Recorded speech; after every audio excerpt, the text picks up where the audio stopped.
Just a day left until the US votes for its next president. The choice is either to bring former President Donald Trump back or move Vice President Kamala Harris a few doors down into the Oval Office.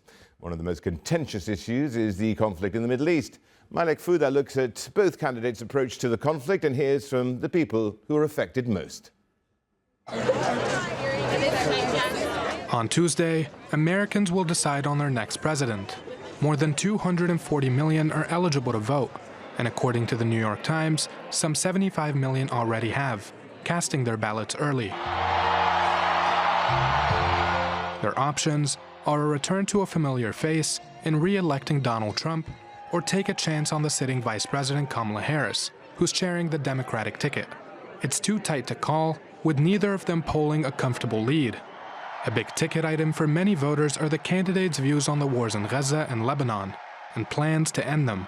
Trump and Harris are well aware. You're going to have peace in the Middle East, but not with the clowns that you have running the U.S. right now. As president, I will do everything in my power to end the war in Gaza, to bring home the hostages, end the suffering in Gaza, ensure Israel is secure, and ensure the Palestinian people can realize their right to dignity, freedom, security, and self-determination. And on the ground in Tel Aviv, the public sentiment is just as polarized as the U.S. I would prefer to have a woman as the leader of the United States. I think it could be a change for the better, and I hope she's elected. I'm thinking of Donald Trump. He has proven himself. Even last time he was the president of the United States, he helped Israel a lot.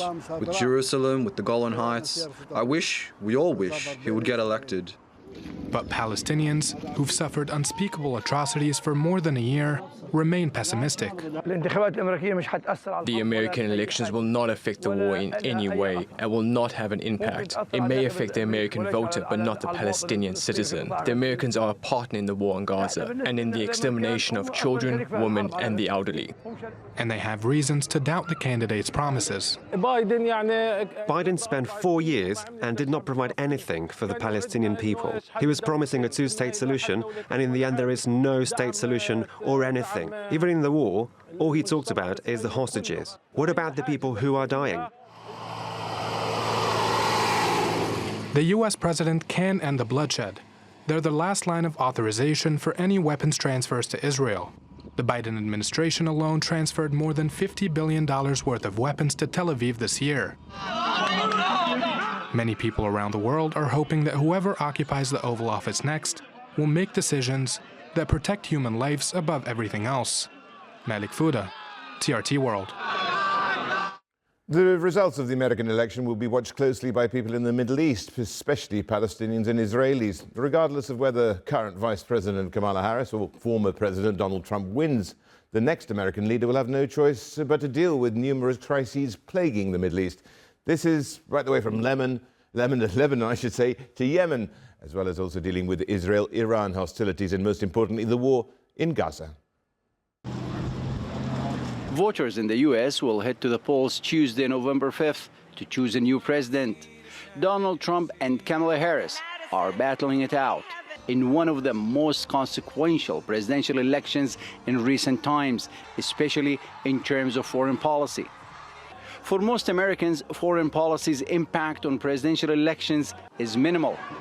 But with the Democratic Party supporters outraged at President Biden's policy towards Gaza and Lebanon, this may change. It's not about Trump or Harris being elected. However, in the past year, during the Biden administration with Harris being the VP, we saw a blunt and clear shielding of the genocide that is unfolding in Gaza. We had seen strategic aid coming from the U.S. administration that has sustained and enabled the genocide in Gaza. President Joe Biden's 2020 victory brought hopes to many Palestinians who saw in him a more traditional statesman, someone who could reverse steps taken by his predecessor. That hasn't happened.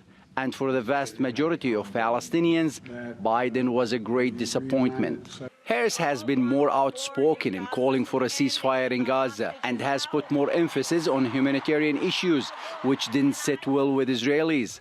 It hasn't impressed Palestinians either. We have never had a greater friend than President Trump.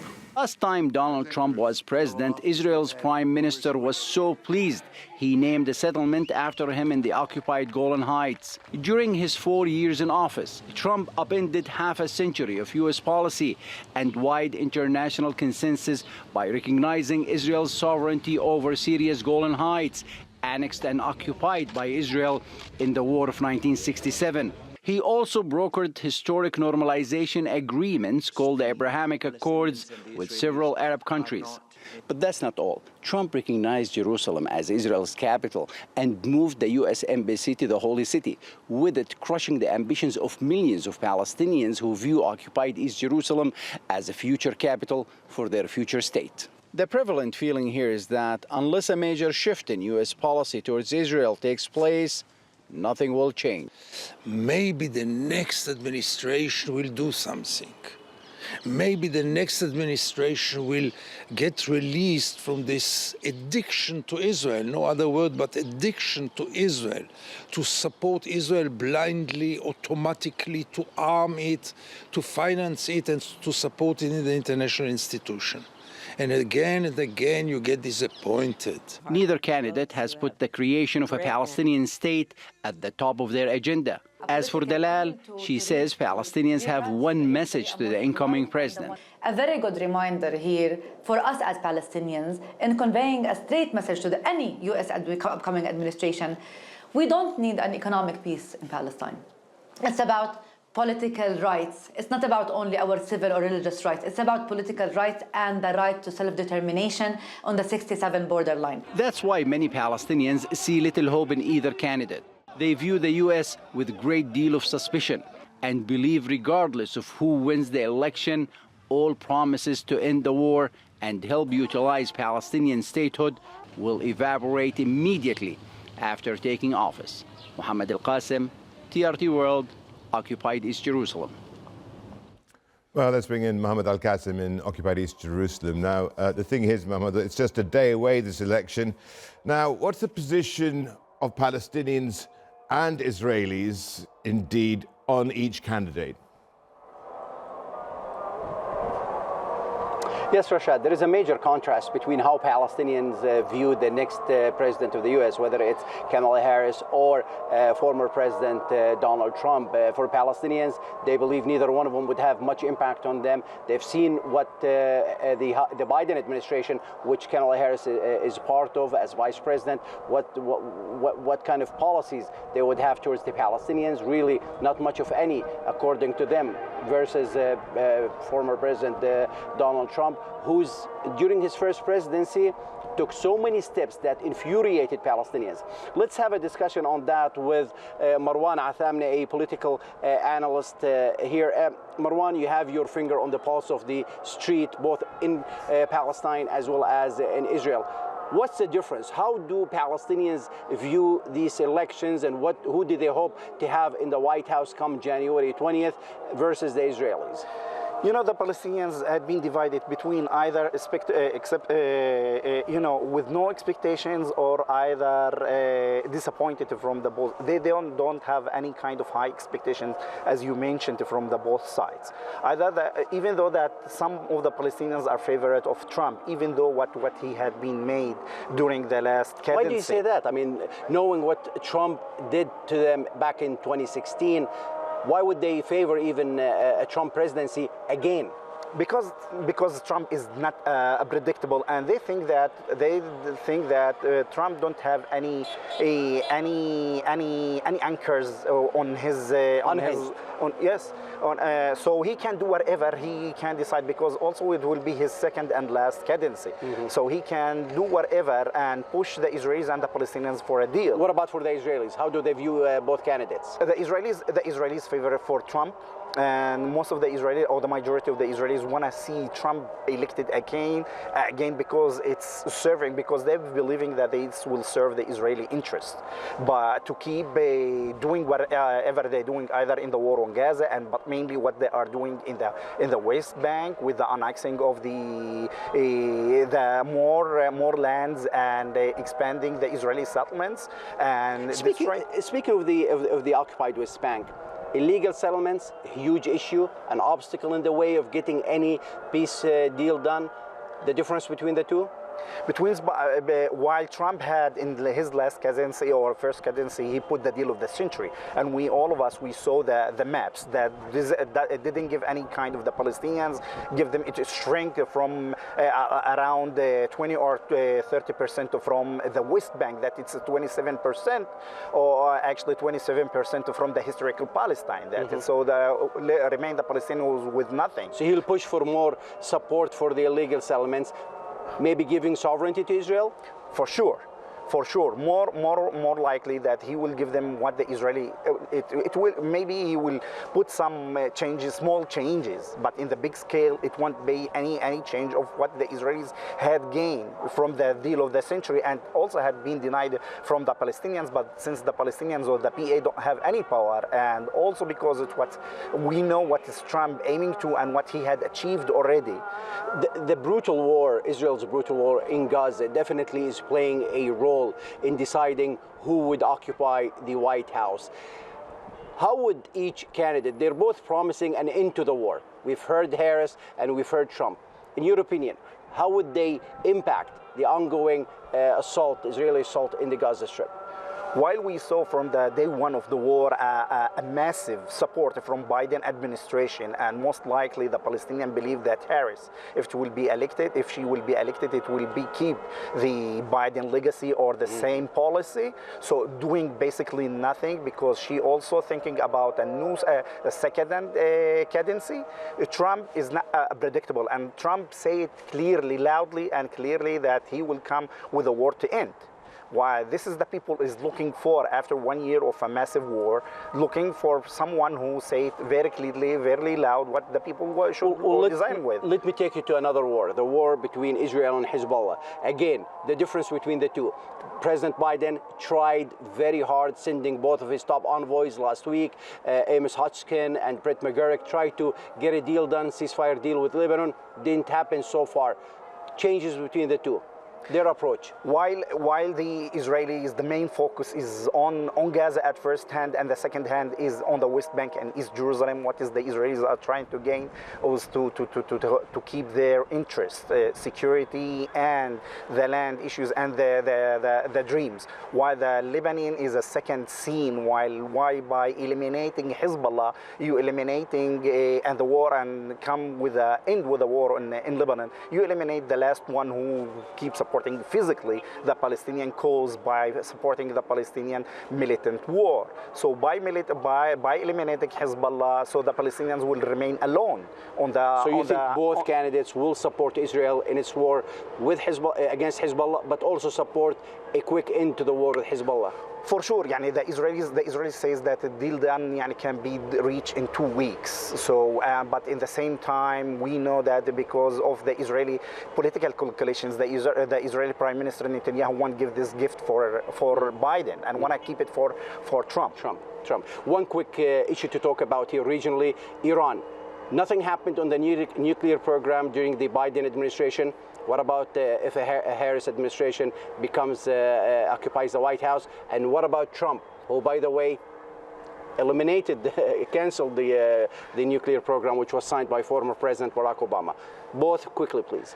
Trump had been pushed by the Israelis to stop or to draw out from the agreement. We have to remember that. While the Democratic administration, Biden administration, tried to keep on it and try to fix the stuff on it, but at the end of the game, they wanna both the administration, as a matter of national American security, want to give Iran an opportunity to have a nuclear weapon.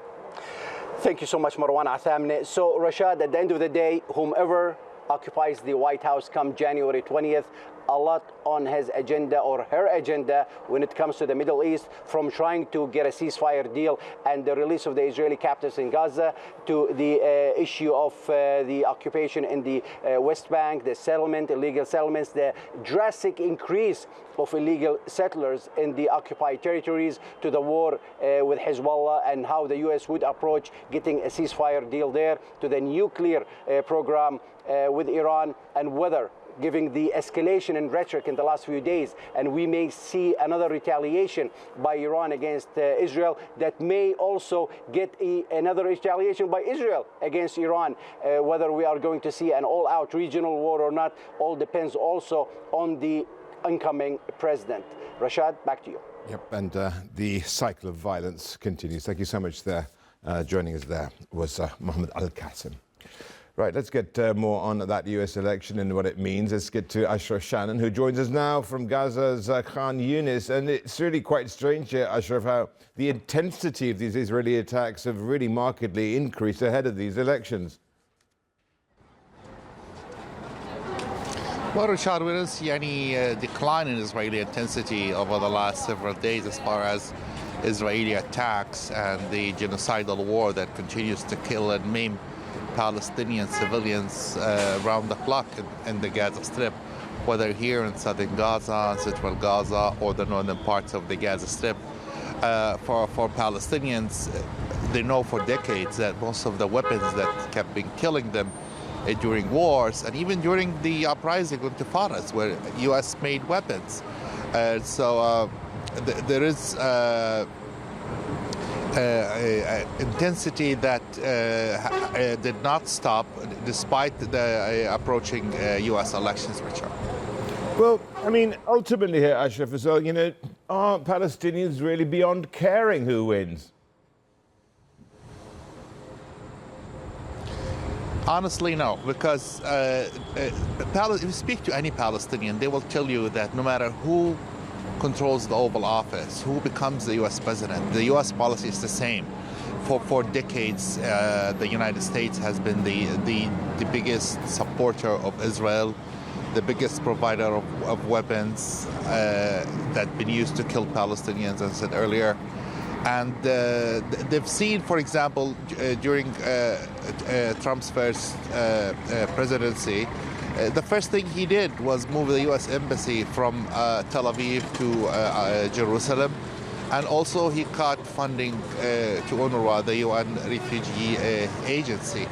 And during the 2008 war, when U.S. President Barack Obama was inaugurated, he continued providing Israel with weapons to kill Palestinians. So it doesn't matter who controls the White House, the Democrats, the Republicans. For the Palestinians, they're both sides are supporting Israel.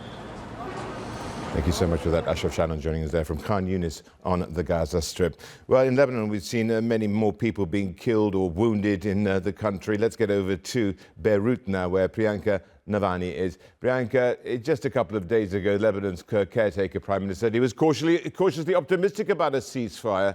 Now, I'm sure that caution or that optimism, if you like, is rapidly being rescinded.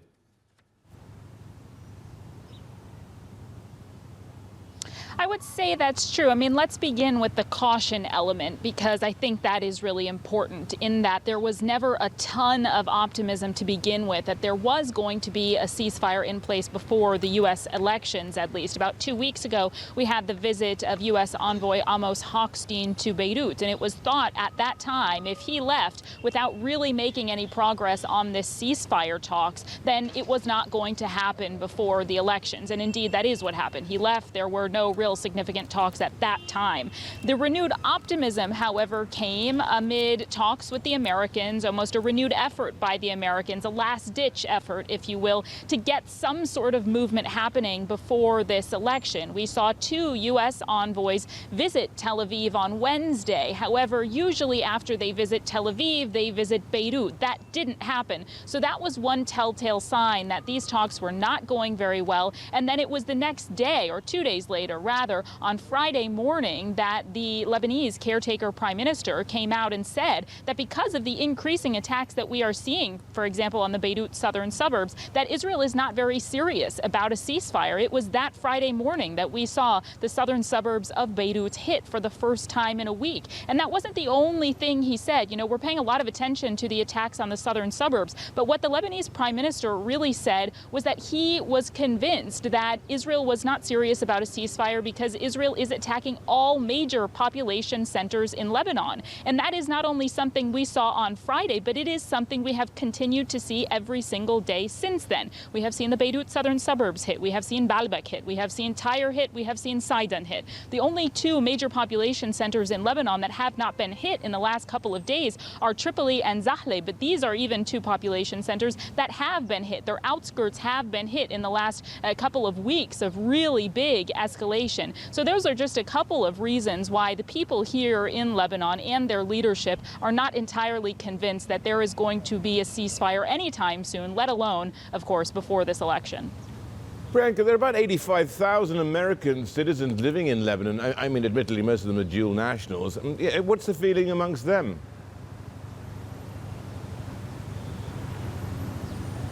You know, Lebanon is a really interesting country because you have a lot of people that do have foreign nationalities. You have American Lebanese, you have a lot of French Lebanese, you have a lot of Canadian Lebanese, and these are people that might not have necessarily ever visited those countries in their lifetime. They might not be flying around an American or Canadian flag, but all of this just goes to show how globalized a country Lebanon is, despite its relatively small size as a country, despite its relatively small population size, and despite really its pretty insignificant impact on the global economy. But all of these people, whether they be, again, foreign nationals, dual nationals, or even just Lebanese, everybody knows how big this election is for the country, for the region, and for the world. But what Lebanese want to see out of this election and what they want to see out of foreign policy, particularly when it comes to that ceasefire and policy towards Israel, is really different. Because remember, Lebanese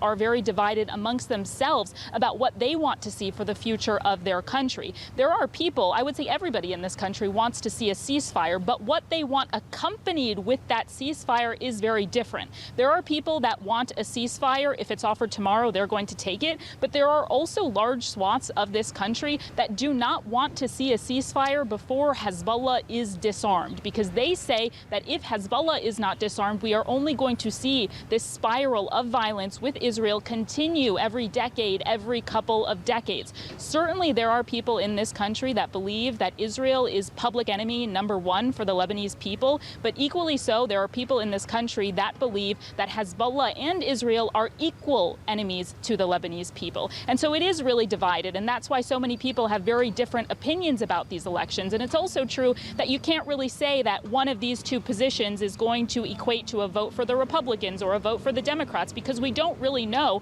what either candidate's position is in relation to these negotiations. Priyanka, thank you. Priyanka Nawani there joining us there from Beirut. Let's move now to what one could argue is the elephant in the room. And we're talking Iran. It's been an important foreign policy topic in this election cycle. The two adversaries really have a range of disagreements, from Tehran's regional activities and nuclear program to its alleged missile transfer to Russia and its human rights record to boot. Tehran says it's ready to open up to the West, but escalating regional tensions have complicated the political landscape. Reza Hatami now reports from the Iranian capital. Expectations of a breakthrough in relations between Iran and the United States were high after the two adversaries signed a multinational nuclear accord in 2015. Under that agreement, Iran rolled back on its nuclear program in exchange for sanctions relief. But hopes were dashed, and the détente was short-lived. Former U.S. President Donald Trump reneged on that deal in 2018 and restored harsh U.S. sanctions, prompting Tehran to gradually violate the agreement's limits. Months of indirect negotiations with the Biden administration failed to revive it. Now, new reformist President Masoud Pezeshkian says Tehran is ready to re-engage with Washington. They set up bases, they threaten us. If they stop these practices, we are brothers with everyone. We are brothers with the Americans as well. Pezeshkian wants to fix an economy that's been reeling under crippling sanctions. Years of Washington-led punitive measures in Iran's oil and banking sectors have pushed up prices and impoverished many middle-class Iranians. A lot depends on the approach of the next U.S. president. But the 10-year agreement, known as the JCPOA, will expire next year, and the chances for its survival aren't high. I don't think there is any chance for Biden to return. I don't think Harris will return if she becomes president. And Trump was the guy that left the agreement, so there's no chance for him to return to the agreement. So I think that nuclear agreement is more or less dead. It's the responsibility of the United States for killing it. Regional tensions have significantly increased over the past year, with Israel targeting Iranian individuals and assets, and Iran responding by 2 rounds of missile attacks on Israeli soil. Many analysts say that Israeli Prime Minister Benjamin Netanyahu wants to drag the United States into a war with Iran. The Biden administration doesn't support a regional war, and both presidential candidates don't want another U.S. war in the Middle East either. Whether this can be prevented is another matter. Let's not forget the 20 years of war in Afghanistan and Iraq, and they are by no ways comparable to Iran and its military capabilities. So there is no chances for war between Iran and America, whether it is Harris as the president or it is Trump as the president. With Trump calling for Israeli strikes on Iran's nuclear facilities and Harris calling Iran America's greatest adversary, the tensions between the two countries are expected to remain high. However, Washington wants to rein in Iran's nuclear program, and Tehran wants to ease sanctions. And making a new deal could also be a viable option. Reza Hatami, TRT World, Tehran. And Reza does join us now from Tehran. Thanks for coming along. Now, tell us, what are likely to be the main areas of confrontation between Washington and Tehran over the course of the next 4 years?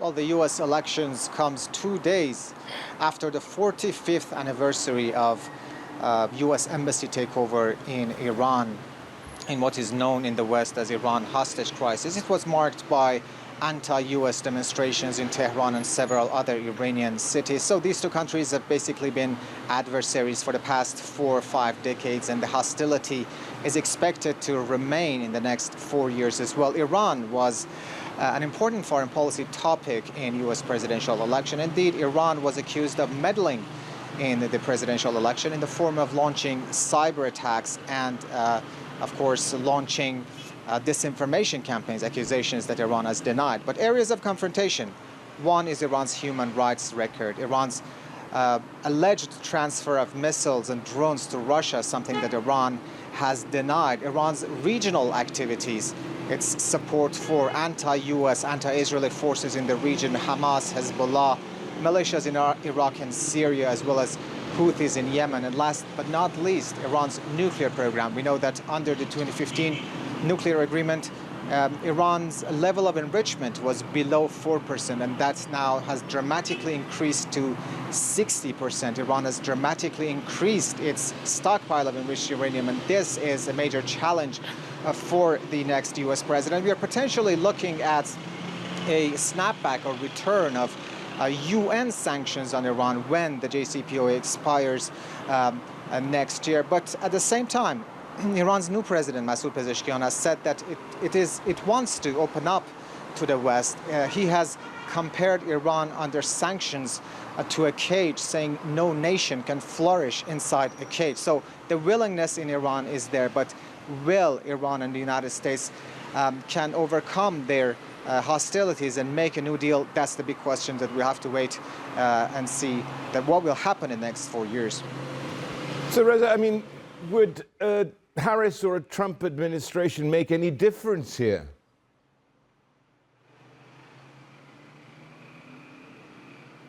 Well, the official Iranian policy is that it makes no difference for Iran whether Trump or Harris, or in general, whether a Democratic or a Republican president is in office. Iran's government spokesman says that he wants Washington to avoid tension-making policies in the next 4 years in the next U.S. president. But we know that hostility between the two countries is so high, and no one is expecting a rapprochement between the two countries. A Harris presidency would more or less look like the continuation of Biden presidency, but with a potential I mean, a Trump presidency would see a potential more hawkish stance against Iran. We know that in recent Iran-Israel tensions, Biden administration called on Israel not to attack Iran's nuclear facilities, but Trump, as a presidential candidate, said that Israel should indeed attack Iran's nuclear facilities. Trump is seen as a close